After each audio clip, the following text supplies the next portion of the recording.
Hello friends, special techno online classes पर आपका स्वागत है।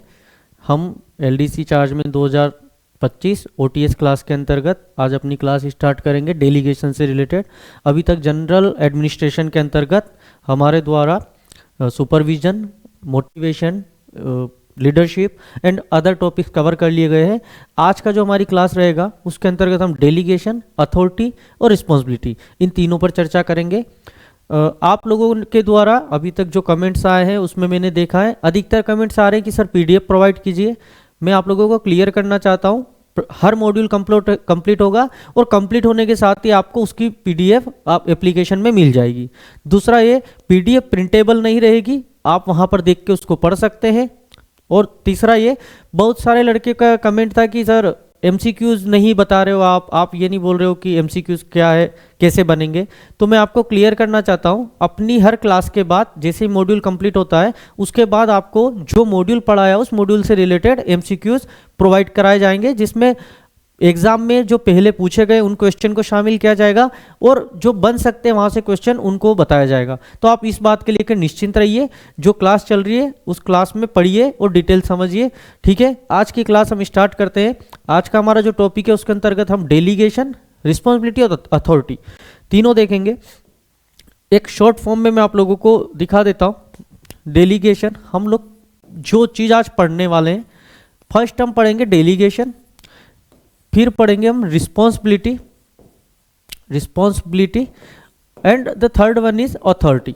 देखिए ये तीनों एक दूसरे से लिंक है। डेलीगेशन का मतलब क्या होता है?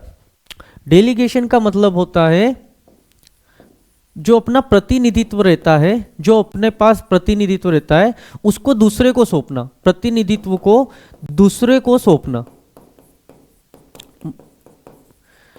इसका मतलब क्या हुआ?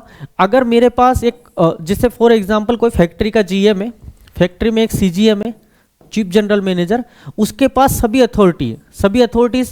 फॉर एग्जांपल प्रोडक्शन की अथॉरिटी भी उसी के पास है, प्रोडक्शन की अथॉरिटी उसी के पास है, फाइनेंस की अथॉरिटी भी उसी के पास है, ठीक है, मार्केटिंग की अथॉरिटी भी उसी के पास है और फैक्ट्री से रिलेटेड अदर अथॉरिटीज भी उन्हीं के पास है। अदर अथॉरिटीज़ के अंतर्गत जैसे किसी को सैलरीज देना है, एम्प्लॉयज़ के वेलफेयर स्कीम से जो भी है वो किसके पास है? सीजीएम के पास। अब सीजीएम के पास है तो हो सकता है कि अगर उन्होंने अपना, इनके पास जो अथॉरिटी है, अगर वो अथॉरिटी को किसी और को डेलीगेट नहीं करते या किसी और को नहीं देते तो एक ही व्यक्ति इतने सारे काम करेगा तो उसकी दक्षता में कमी आएगी, प्रोडक्शन डिले होगा, फाइनेंस डिले होगा एंड अदर जो भी उसके पास फैसिलिटीज़ है उनको, जो कर्मचारी उन तक पहुंचने में टाइम लगेगा, क्योंकि एक ही व्यक्ति अगर सभी काम करता है तो वो इतना फास्ट तरीके से नहीं कर सकता। अपने कार्य की दक्षता बढ़ाने हेतु, अपने गोल को सही समय पर अचीव करने हेतु और अपने जो अदर कर्मचारी है उन कर्मचारियों पर विश्वास दिखाने के लिए एक ऊपरी अधिकारी अपने अधीनस्थ सबऑर्डिनेट्स पर विश्वास कायम रखने, समय की बचत करने एंड अदर फंक्शंस के लिए अपनी पावर को और अथॉरिटी को डेलीगेट करता है। पावर और अथॉरिटी जरूर डेलीगेट होगी, लेकिन जो लास्ट अकाउंटेबिलिटी रहेगी, जो अकाउंटेबिलिटी रहेगी लास्ट, वो किसकी रहेगी? लास्ट अकाउंटेबिलिटी वो इसी की रहेगी। मतलब जो अपनी पावर को डेलीगेट कर रहा है अंतिम रूप से जवाबदेह वही रहेगा। मतलब अगर फैक्ट्री के अंदर आपने कुछ भी करवाया है उसकी अंतिम जिम्मेदारी सीजीएम को, अगर सीएमडी के प्रति जो रहेगी वो किसकी रहेगी? अकाउंटेबिलिटी सीजीएम की, ना कि इन अधिकारियों की। अब इनने अपनी पावर को डेलीगेट किया, किस लिए किया? क्योंकि समय की बचत करनी थी, अपने गोल को सही समय पर अचीव करना था और अन्य अदर फंक्शंस के लिए इनको पावर को डेलीगेट कर दिया। इन्होंने क्या किया? स्पेशलाइजेशन के तौर पर प्रोडक्शन वालों को प्रोडक्शन की पावर दी, फाइनेंस वालों को फाइनेंस की पावर दी, अथॉरिटी दी, मैनेजमेंट वालों को मैनेजमेंट की दी और अदर फंक्शन वालों को अदर, ऐसे स्पेशलाइजेशन के अनुसार अपनी पावर को डेलीगेट कर दिया। अब आता है यहाँ पर रिस्पॉन्सिबिलिटी। जिन जिनको इनने पावर ये डेलीगेट किया है इनकी ये रिस्पॉन्सिबिलिटी बनती है। मान लो यहाँ पर सीजीएम द्वारा जनरल मैनेजर है चारों, इनको ये पावर दी गई है अथॉरिटी देने का मतलब ये होता है कि आप किसी को निर्देश दो और उससे अपनी आज्ञा का पालन कराओ। निर्देश देने से मतलब प्रोडक्शन वाला अपने नीचे के अधिकारियों को यह निर्देश देगा, उसके पास ये अधिकार है कि आप मेरे द्वारा दिए गए निर्देशों का पालन करिए और जो मेरे द्वारा कहा गया है उस आज्ञा का पालन करिए। जैसे प्रोडक्शन मैनेजर ये बोलता है अपने सबऑर्डिनेट्स अधिकारियों को कि मुझे ये अथॉरिटी मिली है कि मैं आप लोगों से प्रोडक्शन कराऊं और इस प्रोडक्शन के बदले आपकी रिस्पॉन्सिबिलिटी होगी कि आप ये प्रोडक्शन करके मुझे दे। तो अगर किसी के पास अथॉरिटी आती है तो रिस्पॉन्सिबिलिटी अपने आप उसकी बन जाती है, उसको ये रिस्पॉन्सिबिलिटी ये आ जाती है उसके पास कि उसे अब ये कार्य करके देना पड़ेगा। अथॉरिटी होती है, देखिए अथॉरिटी और पावर में अलग अलग फर्क होता है। अथॉरिटी आती है वो बाय लॉ आती है, या तो बाय लॉ आए या बाय डेलीगेशन आए, किसी ने आपको वो अथॉरिटी डेलीगेट करके दी, कानून द्वारा भी आती है। पावर होता है वो बल पे आधार होता है, हर व्यक्ति अपनी शक्ति या अपनी ताकत के अनुसार अपनी पावर का यूज करता है। लेकिन अथॉरिटी, दोनों का मतलब सत्ता और शक्ति होता है, लेकिन ये याद रखना अथॉरिटी एक सत्ता है और पावर शक्ति जो कि शारीरिक बल से आती है। अथॉरिटी बाय लॉ आएगी, बाय डेलीगेशन या अदर तरीके से। मेरा मोटा तौर पे आपको समझाने का ये था कि डेलीगेशन, रिस्पॉन्सिबिलिटी और अथॉरिटी होती क्या है। डेलीगेशन मतलब कोई व्यक्ति अपनी कंपनी की दक्षता बढ़ाने के लिए अपनी अथॉरिटी को सब डेलीगेट करता है, अपने सबऑर्डिनेट में डेलीगेट करता है। अब उन डेलीगेशन वाले जिसके पास ये आई है सबऑर्डिनेट्स, उनकी रिस्पॉन्सिबिलिटी होती है कि वो अपने जो उनको पावर दी गई है, अथॉरिटी दी गई है, उस अथॉरिटी के अकॉर्डिंग अपनी रिस्पॉन्सिबिलिटी बनाए रखे और कार्य कंप्लीट करके अपने जो सीनियर है उनको दे। और अंतिम रूप से जो डेलीगेट, जो भी अथॉरिटी डेलीगेट की है उसकी अकाउंटेबिलिटी किसकी रहती है, तो वो उसी की रहती है जो उसको डेलीगेट कर रहा है। ठीक है, अब हम इसे पढ़ते हैं। ये आप लोगों के लिए एक बड़ा ये था कि आप इसे समझे कि होता क्या वास्तविक तौर पे। ये हमेशा याद रखना, ये क्वेश्चन पूछा भी गया है। जो अथॉरिटी होती है वो ऊपर से नीचे की ओर चलती है, मतलब ऊपरी अधिकारी निचले अधिकारी को अपनी अथॉरिटी सौंपता है। लेकिन जो रिस्पॉन्सिबिलिटी होती है, रिस्पॉन्सिबिलिटी वो नीचे से ऊपर की ओर चलती है, मतलब नीचे वाला सबऑर्डिनेट अधिकारी अपने सीनियर ऑफिसर के प्रति रिस्पॉन्सिबल होता है। तो ये क्वेश्चन एग्जाम में आ चुका है, याद रखना। अथॉरिटी सदैव नीचे की डाउनवर्ड चलती है और रिस्पॉन्सिबिलिटी अपवर्ड। ठीक है, अब हम अपनी क्लास स्टार्ट करते हैं। आज की क्लास के अंतर्गत जो क्वेश्चन मेरे द्वारा अपन डेलीगेशन के ऊपर पढ़ेंगे। ठीक है, डेलीगेशन तो सबसे पहले हमारा आएगा मीनिंग ऑफ डेलीगेशन। प्रतिनिधित्व सौंपना होता क्या है, हम लोग इसे देख चुके हैं, लेकिन होता क्या प्रतिनिधित्व सौंपना। तो प्रतिनिधित्व सौंपना वह प्रक्रिया है जिसमें एक उच्च अधिकारी अपने अधीनस्थ को कार्य और अधिकार सौंपता है, उसको कुछ टास्क देता है और कुछ अथॉरिटी देता है, लेकिन अंतिम उत्तरदायित्व वह अपने पास रखता है। मैंने बोला ना, जो लास्ट अकाउंटेबिलिटी रहेगी, अकाउंटेबिलिटी रिटेन किसके पास रहेगी, उसी के पास रहेगी। वो केवल रिस्पॉन्सिबिलिटीज और अथॉरिटी को सबऑर्डिनेट को दे रहा है। ठीक है, प्रतिनिधित्व क्या होता है? प्रतिनिधित्व वह प्रक्रिया है जिसमें कार्य और जिम्मेदारी ये अपने सबऑर्डिनेट को सौंपा जाता है, लेकिन जो अंतिम रूप से उत्तरदायित्व है वो अपने पास रहता है। मतलब अगर काम बिगड़ा भी तो उसकी जिम्मेदारी आपकी है, आप उसके लिए उत्तरदायित्व हो अपने सीनियर के प्रति, लेकिन जो सबऑर्डिनेट है जिसको आपने अपनी अथॉरिटी दी है उसकी ये रिस्पॉन्सिबिलिटी होती है कि वो समय पे कार्य पूरा करे। ये एक दूसरे से इंटरलिंक है, आप अच्छे से समझोगे, बहुत अच्छे से समझ आएगा। अगला दिखता है, इसमें क्या होता है, ये संगठन की दक्षता और उत्पादकता बढ़ाने में सहायक होता है। मतलब अगर आपका कोई ऑर्गेनाइजेशन है, इस ऑर्गेनाइजेशन को आपको समय की बचत चाहिए, कार्य समय पर चाहिए, अपने कर्मचारियों में विश्वास चाहिए, उनको अपनी स्पेशलाइजेशन स्किल के अनुसार काम बांटना चाहते हैं, अपने सबऑर्डिनेट के और सीनियर के प्रति एक दूसरे का समन्वय बना रहे। इसके लिए आप लोग क्या करते हैं, अपनी पावर को डेलीगेट करते हैं। पावर डेलीगेट तभी होता है जब अपने निम्न कर्मचारियों में आपका विश्वास हो, अगर नहीं होगा तो लेक ऑफ ट्रस्ट की वजह से भी पावर डेलीगेट नहीं की जा सकती।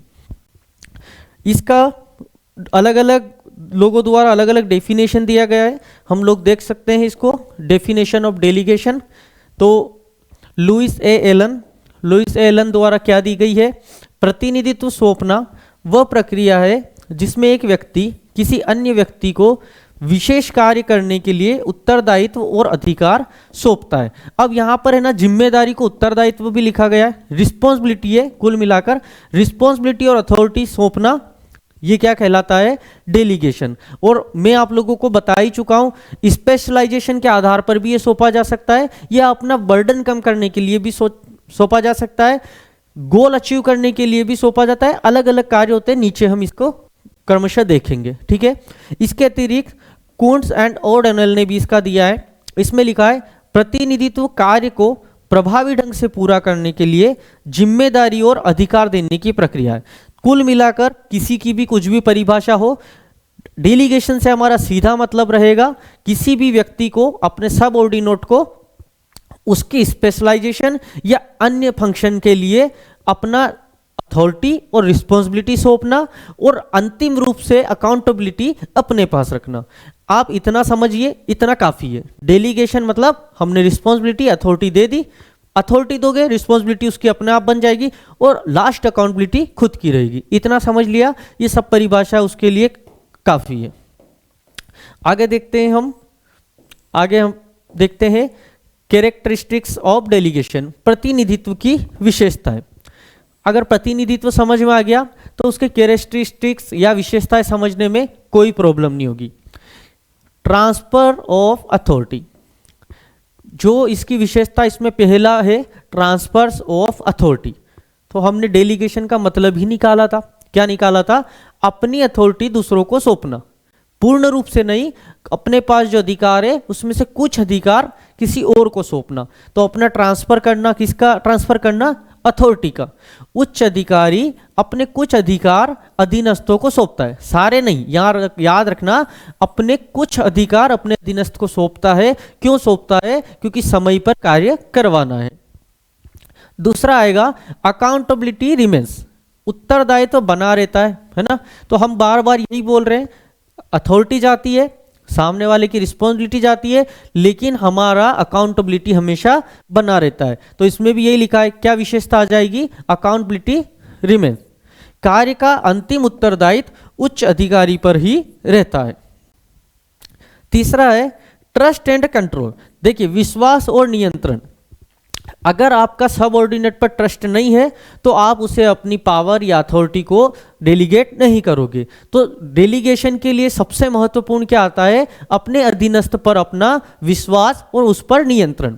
विश्वास होगा तब सौंपोगे, और नियंत्रण इसलिए जरूरी है क्योंकि अकाउंटेबिलिटी आपके अंतिम रूप से आपकी है, इसलिए आपको उस पर कंट्रोल करना जरूरी है। क्योंकि अगर वो अपना रिस्पॉन्सिबिलिटी नहीं समझ रहा है तो आपका कार्य बिगड़ सकता है।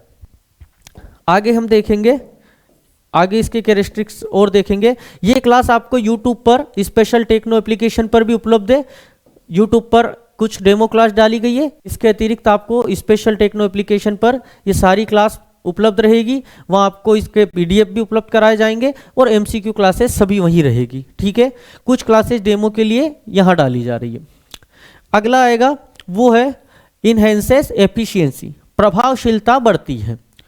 कार्यों का विभाजन संगठन की दक्षता और उत्पादकता में वृद्धि करता है।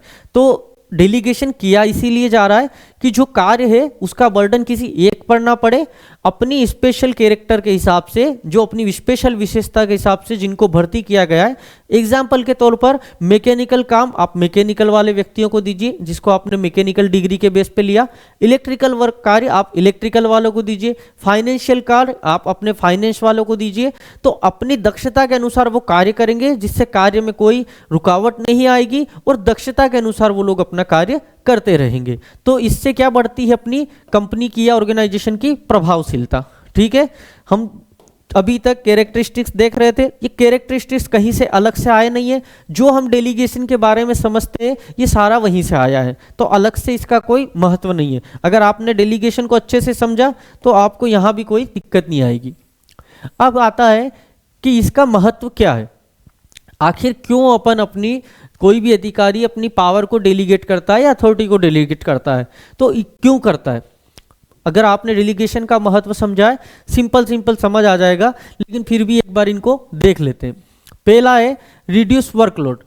कोई भी अधिकारी ये नहीं चाहता कि मेरे ऊपर कार्य का भार पड़े, अपने कार्यभार को कम करने के लिए वो अपना पावर या अथॉरिटी को डेलीगेट करता है। तो रिड्यूस वर्कलोड, प्रबंधक महत्वपूर्ण कार्यों पर ध्यान केंद्रित कर सकते हैं अगर उनके पास, क्योंकि एक प्रबंधक के पास बहुत सारे काम होते हैं, ये जरूरी नहीं कि हर काम वही करे, इसलिए भी वो अपना बर्डन कम करने के लिए या वर्कलोड रिड्यूस करने के लिए पावर या अथॉरिटी को डेलीगेट करता है।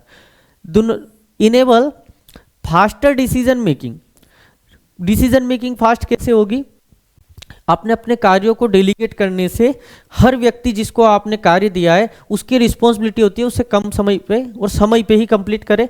समय पर कंप्लीट करेगा तो कार्य में निर्णय लेने की क्षमता बढ़ जाएगी। एक अधिकारी जिसके पास अदर अपनी जो अथॉरिटी है उसको सब डेलीगेट करने से कम काम बचेगा और उसे अपने कार्य में निर्णय लेने में बहुत आसानी हो जाएगी, क्योंकि जो पावर उसने सब डेलीगेट को अथॉरिटी की, जैसे प्रोडक्शन वाले को प्रोडक्शन की जिम्मेदारी दी है तो वो उसे कंप्लीट करेगा, फाइनेंस वाला फाइनेंस करेगा, तो उसे ये रहेगा कि हर कार्य में उनके अकॉर्डिंग वो जल्दी से निर्णय ले सके और अपना कार्य समय पर पूरा कर सके।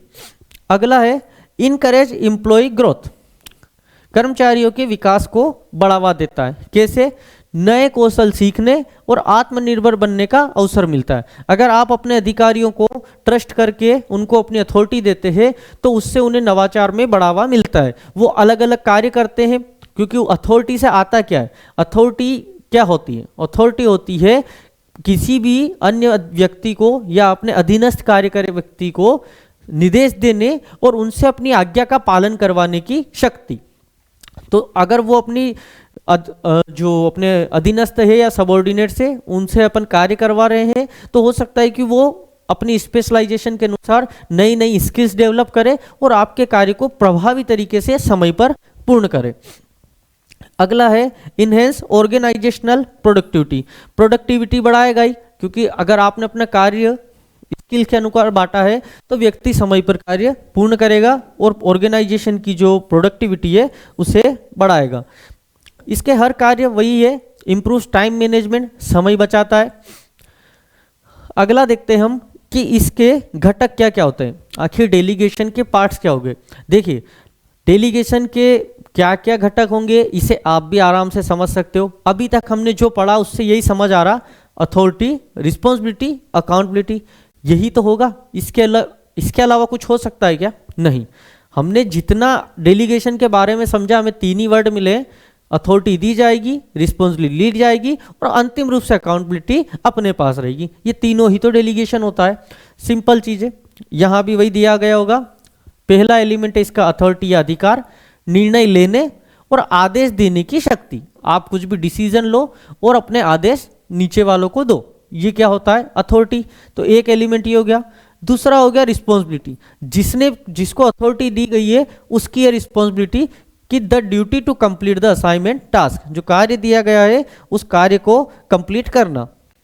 एक और फैक्टर है इसका, वो आ जाएगा अकाउंटेबिलिटी। क्या आ जाएगा? अकाउंटेबिलिटी या अंतिम जिम्मेदारी।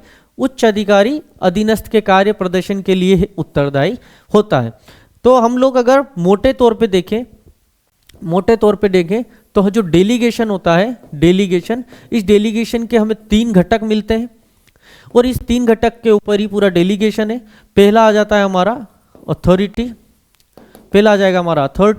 दूसरा आ जाएगा हमारा रिस्पॉन्सिबिलिटी और तीसरा आ जाएगा हमारा अकाउंटेबिलिटी। ये पूरी चीज या पूरा डेलीगेशन किस पे डिपेंड करता है? अथॉरिटी, रिस्पॉन्सिबिलिटी और अकाउंटेबिलिटी। और इंटरकनेक्ट है, किसी का अलग से कोई महत्व नहीं है। आगे देखते हैं हम प्रोसेस क्या है, डेलीगेशन के प्रोसेस क्या है, क्या क्या प्रक्रिया होती है। एक होता है असाइनमेंट ऑफ टास्क, कार्य का निर्धारण करना, मतलब जो अपने अधीनस्थ हैं उनको कार्य सौंपना। उच्च अधिकारी कार्य को सौंपने का निर्णय लेता है।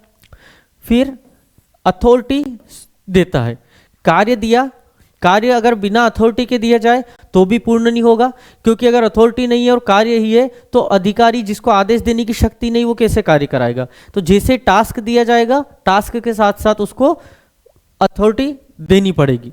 उस कार्य को पूरा करने के लिए आवश्यक अधिकार अधीनस्थ को दिए जाते हैं। अगर आपने कार्य दिया, अथॉरिटी नहीं दी, तो हो सकता है वो कार्य करवा ही ना पाए, क्योंकि कोई उसकी बात नहीं मानेगा। अगला है उसका रिस्पॉन्सिबिलिटी को फिक्स करना, जिम्मेदारी उसकी बनाना। अधीनस्थ को कार्य पूरा करने के लिए जिम्मेदारी दी जाती है।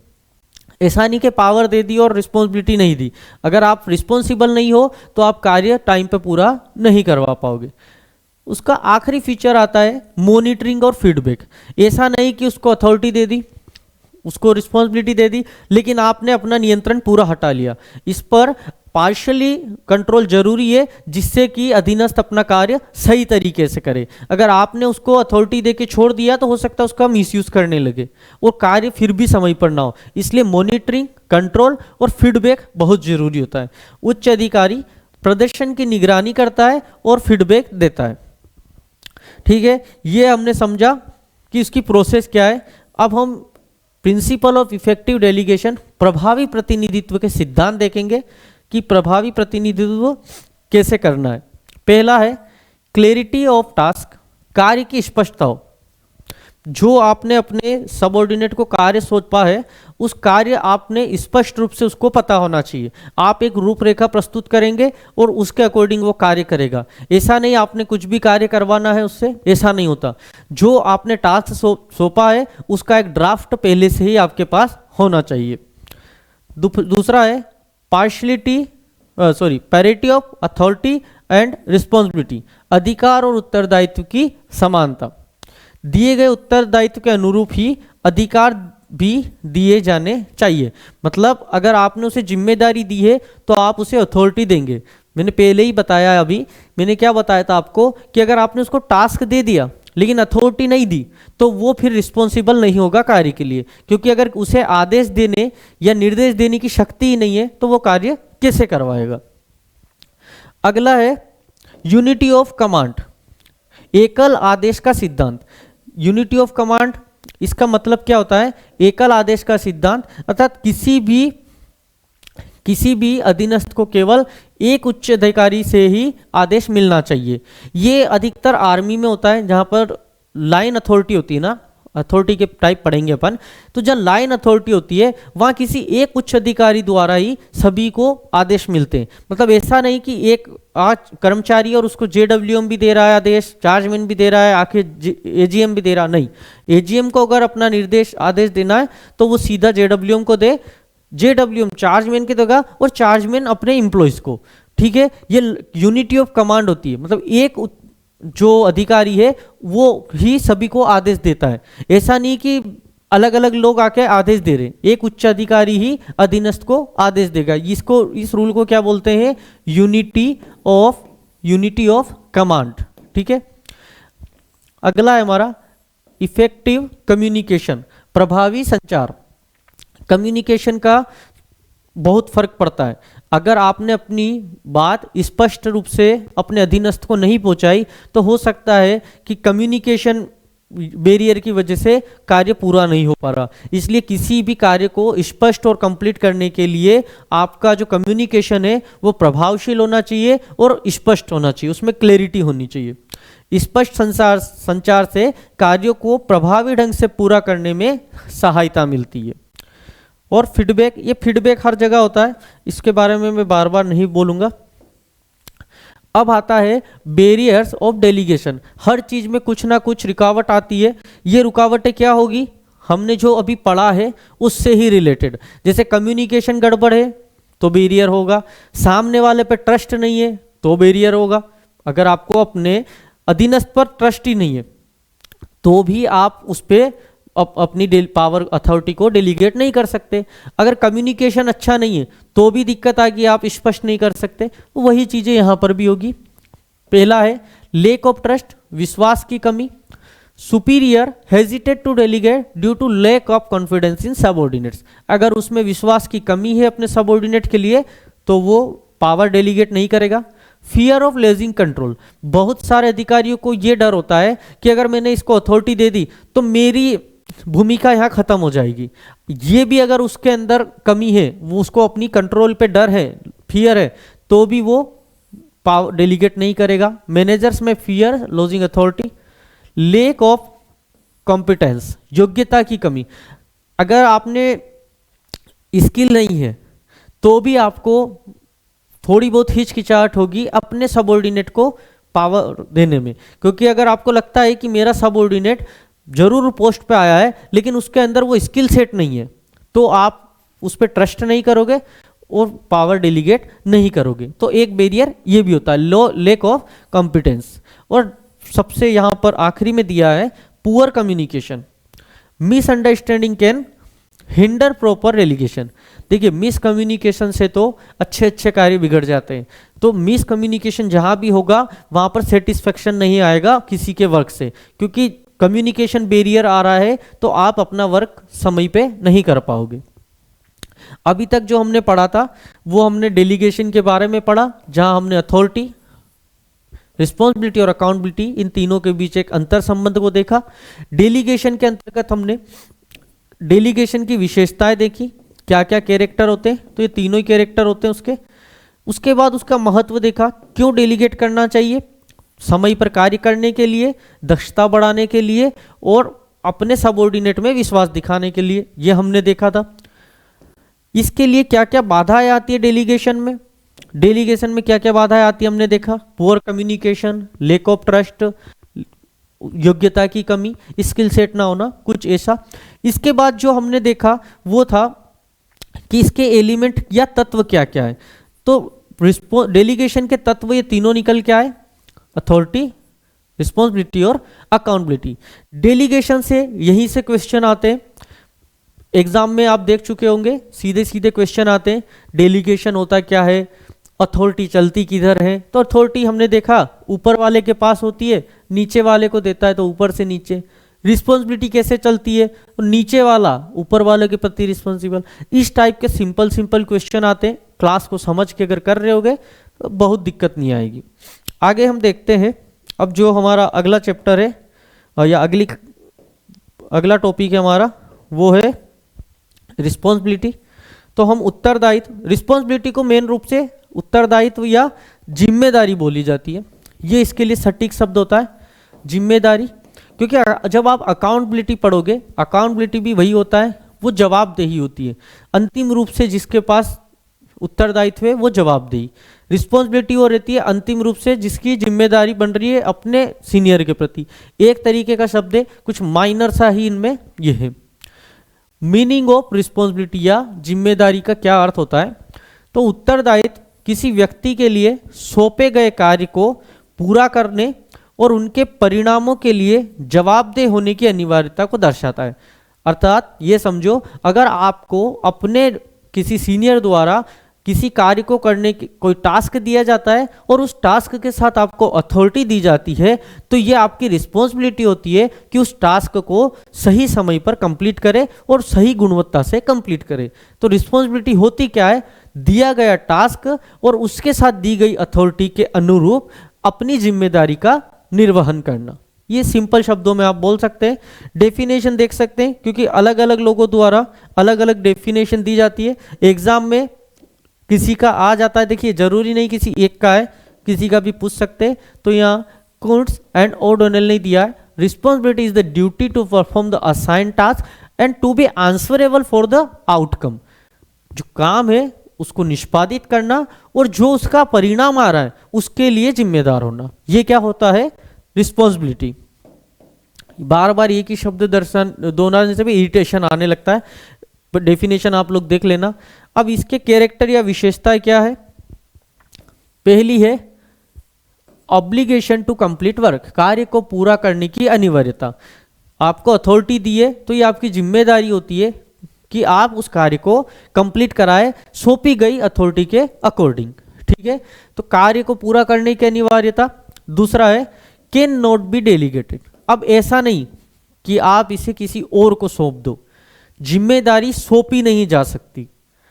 कोई भी अधिकारी हो वो लास्ट रूप से अकाउंटेबल खुद होता है, चाहे अपनी पावर डेलीगेट कर दे, अथॉरिटी डेलीगेट कर दे, लेकिन रिस्पॉन्सिबिलिटी कभी डेलीगेट नहीं की जा सकती। इसे गांठ बांध के रख लेना, रिस्पॉन्सिबिलिटी कभी भी डेलीगेट नहीं की जा सकती। ये क्वेश्चन भी पूछा जा चुका है। अथॉरिटी डेलीगेट कर सकते हो लेकिन रिस्पॉन्सिबिलिटी को डेलीगेट नहीं किया जा सकता। अगला है लिंक्ड टू अथॉरिटी, ये हमेशा अधिकार से जुड़ी रहेगी, ठीक है, क्योंकि बिना अधिकार के कोई भी व्यक्ति रिस्पॉन्सिबल नहीं होता। आपको कार्य दे दिया लेकिन कार्य का निष्पादन नहीं करवा पाए, क्यों? क्योंकि आपको अथॉरिटी नहीं थी। लेकिन अगर आपको अथॉरिटी दी तो उस कार्य का निष्पादन करने की जिम्मेदारी किसकी आ गई? अब आपकी। तो इसका मतलब ये अथॉरिटी से लिंक्ड होती है। अकाउंटेबिलिटी इज इनहेरेंट, उत्तरदायित्व में जवाबदेही निहित होती है। व्यक्ति को अपने कार्य के परिणाम के लिए जवाबदेह होना पड़ता है। अगर आपका रिस्पॉन्सिबिलिटी है कि कार्य निष्पादन किया जाए तो जवाबदेही भी आपकी ही होगी कि कार्य का निष्पादन हो। मतलब आपकी जिम्मेदारी है तो जवाब भी आपको ही देना पड़ेगा। बस इतना ही डिफरेंस होता है रिस्पॉन्सिबिलिटी और अकाउंटेबिलिटी में। अगला देखते हैं उत्तरदायित्व के प्रकार। उत्तरदायित्व के प्रकार में पहला है ऑपरेशनल रिस्पॉन्सिबिलिटी, संचालन संबंधी, मतलब किसी कार्य को निष्पादित करने की जिम्मेदारी दी है तो इसे किस प्रकार की रिस्पॉन्सिबिलिटी में बोलेंगे? Operational responsibility. मोरल रिस्पॉन्सिबिलिटी, नैतिक उत्तरदायित्व, मतलब किसी कार्य को करवाने की नैतिक रूप से जिम्मेदारी आपकी है। नैतिकता तभी आती है जब आप स्पष्ट ईमानदार हो, तब आप नैतिक रूप से किसी भी के प्रति जिम्मेदार होते हैं। बहुत सारी जगह सुना होगा ना आपने कि ठीक है आप लोगों को रिस्पॉन्सिबिलिटी नहीं दी थी लेकिन उसके अलावा भी आपकी ये नैतिक जिम्मेदारी थी कि आप कार्य पूर्ण करें। तो नैतिक जिम्मेदारी होना मतलब एक कंपनी के आचरण के अकॉर्डिंग ये आपका दायित्व होता है कि आपको अगर कोई टास्क और अथॉरिटी दिए तो आप उसे कंप्लीट करें या उसके कोई रिस्पॉन्सिबल हो, चाहे आपको ऊपर से कोई आदेश आया हो या ना आया हो। एक होता है पर्सनल रिस्पॉन्सिबिलिटी, व्यक्तिगत उत्तरदायित्व, कोई करे या ना करे ये अपना व्यक्तिगत उत्तरदायित्व होता है कि हम जो हमें कार्य सौंपा है उसको पूर्ण करें और उसके प्रति उत्तरदायी रहे, ठीक है। ये एक व्यक्तिगत उत्तरदायित्व भी होता है। बहुत सारी जगह सामाजिक उत्तरदायित्व आते हैं, समाज के लिए हम उत्तरदायी होते हैं। वैसे ही पर्सनल भी कोई उत्तरदायित्व होता है, जैसे बहुत सारे काम होते हैं जिसे हम अपने तरीके से करना चाहते हैं या वो अपना काम होता है करना, तो वो पर्सनल के अंतर्गत हम काउंट कर सकते हैं। एक होती है कलेक्टिव या सामूहिक जिम्मेदारी, किसी एक समूह की जिम्मेदारी होती है, जिसमें जैसे सामाजिक जिम्मेदारी हमारी कलेक्टिव रिस्पॉन्सिबिलिटी होती है कि हम समाज के नियमों के अकॉर्डिंग कार्य करें, ठीक है।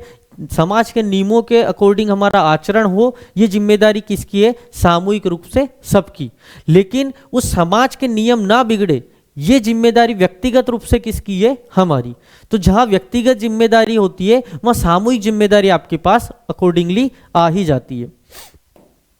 आगे का हम देखते हैं इनके बीच क्या संबंध है।